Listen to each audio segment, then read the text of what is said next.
कांग्रेस के वरिष्ठ नेता और राज्यसभा सांसद विवेक तन्खा जबलपुर में पत्रकारों से रूबरू हुए।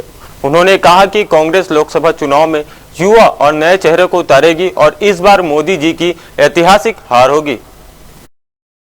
पत्रकारों से चर्चा में विवेक तन्खा ने कहा कि चुनाव के लिए कांग्रेस भी तैयार है। लोकसभा के लिए उम्मीदवारों की लिस्ट तैयार है। इस बार कांग्रेस नए और युवा उम्मीदवारों को चुनाव में उतारने की तैयारी कर रही है। युवाओं को चुनाव में उतारने से पार्टी को युवा शक्ति और एनर्जी मिलेगी। भाजपा द्वारा पहले उम्मीदवारों को घोषणा की जाने के सवाल पर विवेक तन्खा का कहना है कि कांग्रेस भाजपा से पिछड़ी नहीं है, इसे मंथन कहते हैं। भाजपा के पास बहुत से कारण हैं टिकट जारी करने के। भाजपा का विश्वास पोलिंग सिस्टम और ईवीएम पर है। कांग्रेस को जनतंत्र की लड़ाई लड़नी है, इसलिए हम जो करते हैं वो सोच समझ कर करते हैं। मध्य प्रदेश सरकार के मंत्रिमंडल के अयोध्या जाने के संबंध में विवेक तन्खा ने कहा कि मैं तो अयोध्या के राम मंदिर का मुरीद हूँ। मैंने तो मंदिर की लड़ाई लड़ी है। मैं मंदिर का वकील हूँ। स्वरूपानंद शंकराचार्य का मैं वकील था और सुप्रीम कोर्ट में बाकायदा उपस्थित होता था। मैं शासकीय मेहमान बनकर रामलला के मंदिर नहीं जाऊंगा। जब भी जाऊंगा विवेक तन्खा बनकर जाऊंगा।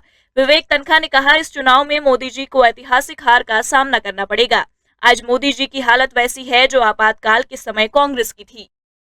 सभी पार्टी जो चुनाव की फील्ड में है अपनी पूरी तैयारियों के साथ सामने आती है। कांग्रेस भी पूर्णतः तैयार है। अपनी उनकी मीटिंग्स चल रही हैं, लिस्टें फाइनलाइज हो रही हैं, पैनल्स बन चुके थे और हम तो चाहेंगे कि नए लोग, युवाओं को प्राथमिकता मिले, नए लोगों को प्राथमिकता मिले, जिससे कि एक युवा शक्ति, एक नई एनर्जी सामने आए।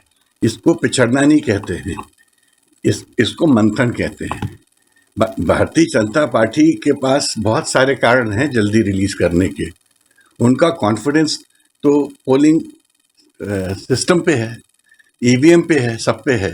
हमको लड़ाई लड़नी है, हमको जनतंत्र की लड़ाई लड़नी है। इसलिए हम लोग जो कुछ भी करते हैं बहुत सोच समझ के करते हैं। मैं तो उस मंदिर का मुरीद हूँ क्योंकि मैंने तो उसकी लड़ाई लड़ी है।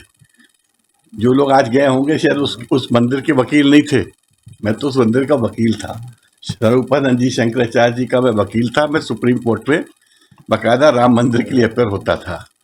मगर ये मैं सोचता हूँ, ये मेरी सोच है, मैं शासकीय गेस्ट बन के कभी ना जाऊंगा। मैं जब मंदिर जाऊंगा तो विवेक तन्खा एक श्रद्धालु की हैसियत से खुद जाऊंगा।